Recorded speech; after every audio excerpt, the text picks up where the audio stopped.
menjelaskan tentang ciri Nabi Muhammad SAW dan para sahabat, berbunyi, A'udzubillahi minasyaitonir Muhammadur Rasulullah walladzina amanu ma'ahu walladzina ma'ahu asyiddu 'alal kufari ruhama'u bainahum tarahum ruk'an sujjada yabtaguna fadlan min rabbihim wa ridwana simahum fi wujuhihim min atharis sujud.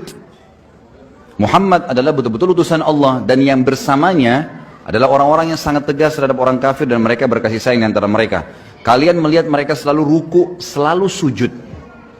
Perhatikan kalimat ruku dan sujud ya. Ada kalimat sujud di sini. Lalu Allah setelah itu menyebutkan untuk mencari keuntungan mereka, kalian melihat di wajah mereka bekas sujud itu. Sujud pakai apa? Hah? Pakai dahi. Jelaslah orang kalau sujud di dahinya ada warna hitam. Dan itu tidak semua orang bisa keluar tanda hitam di dahinya. Kalau antum betul-betul ikhlas sujud, maka baru Allah tandakan tuh. Secara alami memang begitu. Jadi jangan karena ada satu kaum khawarij yang seperti itu, atau orang yang tidak benar, kemudian kita tolak ukurkan, oh kalau begitu orang beriman tidak boleh ada tanda di dahinya. Gimana caranya? Allah sebutkan cirinya memang itu. Kata Nabi SAW dalam hadis sahih, saya diperintahkan sujud dengan 7 anggota tubuh. Yang pertama dahi sama hidung. Pastilah dahi tersentuh dan akan berwarna hitam, gitu kan? Ciri-ciri sudah sangat jelas di kiri para sahabat ini. Memang mereka semua dahinya hitam, gitu. Ada orang itu ditanya, gak penting nyebut namanya, karena orangnya gak penting. Ya ada orang ditanya, saya mau nanya, apa betul itu dahinya Rasulullah SAW hitam? Apa betul dahinya Rasulullah hitam? Karena bekas sujud dahinya Rasulullah hitam. Apa betul seperti itu? Dia jawab, oh ya memang benar.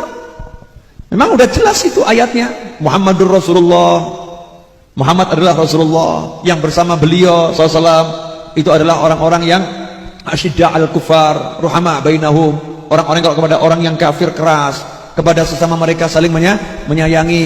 Ya, di ujung-ujung ayatnya tertulis di situ, simahum fi wujuhim min athari sujud, di wajahnya ada bekas sujud. Kan jelas Al-Quran yang bilang di wajahnya ada bekas sujud. Siapa? Wajah siapa? Mereka. Lah mereka siapa? Itu Nabi Muhammad sama siapa? Sahabatnya. Jadi jelas Nabi Muhammad dahinya hitam. Goblok awakmu.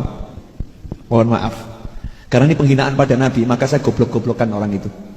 Ini menghina Nabi. Orang tadi kan kelihatannya pintar ngomong ya. Kelihatannya pintar ngomong. Orang yang seperti ini dapat sabdanya Rasul, man fassara al-Quran bi ra'yih falyatabawa maq'adahum minan nar. Siapa menafsirkan Al-Quran dengan kepalanya sendiri, otaknya sendiri, silahkan ambil tuh tempat duduknya di neraka, udah disiapin. Hati-hati nih. Ini ayat Al-Quran. Coba buktikan sama saya, ada ndak ayat yang bilang kalau Nabi itu jidatnya hitam, dahinya hitam? Ada ndak? Satu ayat, apalagi hadis. Nah itu ayatnya. Coba dibaca, nggak ada kalimat dahi Nabi, dahi sahabat hitam, nggak ada. Yang ada apa? Di wajahnya ada bekas sujud. Lah kenapa dia bisa mengartikan bekas sujud itu hitam di dahi? Ini terjemahan dari mana ini? Cari terjemahan Al-Quran, ada enggak yang diterjemahkan bekas sujud dahi hitam? Nggak ada. Anda boleh tanya tafsir manapun, saya tantang tafsir manapun. Mau tafsir Jalalain, mau tafsir Qurtubi, mau tafsir Ibnu Katsir, mau tafsir Abdul Mansur, mau tafsir Tabari, mau tafsir Al-Baghawi, apapun tafsirnya, carikan satu tafsir yang mengatakan simahum fi wujuhim, artinya adalah dahi hitam. Gak ada satu mufassir yang menafsirkan dahi hitam.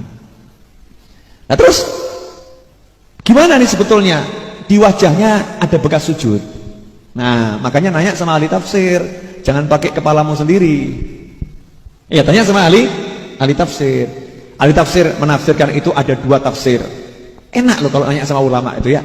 2 tafsir. Tafsir yang pertama adalah bekas sujud di wajah tampak di dunia. Tafsir yang kedua, bekas sujud di wajah tampak di akhirat. Yang tampak di dunia ada 2. Satu tampak secara zahir, ada bekas sujudnya, tapi bukan dahi hitam. Apa? Di dahinya kalau habis sholat malam itu subuh, kalau ke masjid masih kelihatan ada pasir yang nempel. Kenapa? Nggak wudhu lagi, sebab wudhunya belum batal, malam tidak tidur, sehingga dikenali ini loh orang-orang kalau malam mereka tidak pernah tidur karena di dahinya ada bekas tanah yang nempel, bukan dahinya hitam. Jelas kan? Tafsir yang kedua, tampak di wajah, artinya apa di dunia ini? Karena malam itu sujud, terus sholatnya itu banyak, maka pada pagi harinya tampak wajahnya pucat karena kurang tidur. Wajahnya pucat karena kurang tidur. Tampak di wajahnya bekas sujud, bekas malam melek sholat. Ya, tampak wajahnya pucat, sufroh fi wujuhim. Warnanya pucat, pucat ketoan. Oh, ini malam nggak tidur nih. Tapi karena sholat.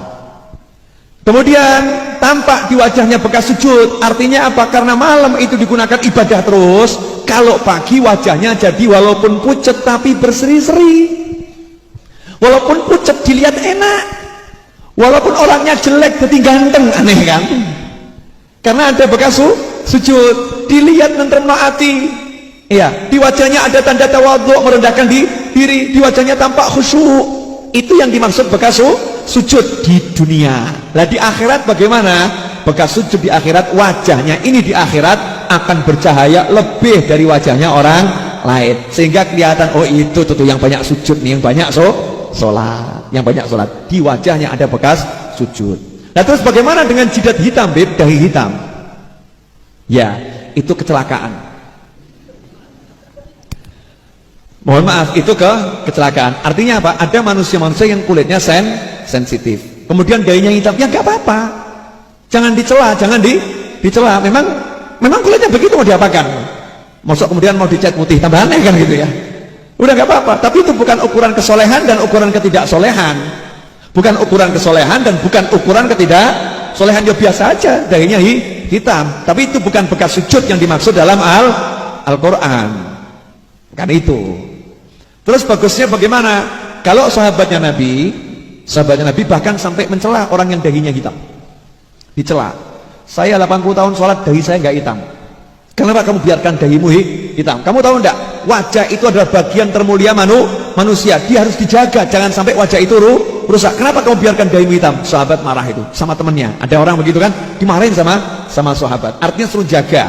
Jangan sampai memaksakan diri sujud ben ireng ngono lho, paham toh? Nah, saiki tambah diireng-irengno. Lain kalau kita udah jaga, kita usahakan jaga kepala kita, sujudnya biar enak, biar nggak bekas. Kok masih bekas? Karena memang kulitnya sensitif, maka tidak jadi masalah. Dan kita nggak boleh suudzon, itu diireng-irengno, nggak boleh begitu. Ya kan, nggak boleh seperti itu. Ah ini riak, ini riak, nggak boleh seperti itu. Jelas nih ya. Nah ini, maka hati-hati. Nah jenengan kalau mau tahu bekas zikir saya kasih tahu. Bekas zikir sama juga bekas main kartu. Ini loh, mata kaki itu loh.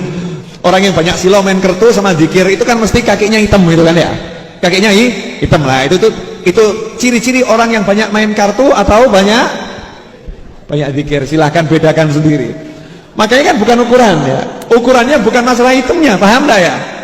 Ya itu ngapal kan? Ya nggak apa-apa kalau hitam nggak jadi masalah. Tapi ukurannya bukan itu, apalagi memfatwakan. Oh Nabi dahinya hitam, ini kurang ajarnya luar biasa. Oh gara-gara dia dahinya hitam terus Nabi disamakan sama dia, ngawur awakmu. Ya hitam seperti ini ya, disamakan sama dia. Emangnya dahi Nabi seperti kamu? Ngawur awakmu.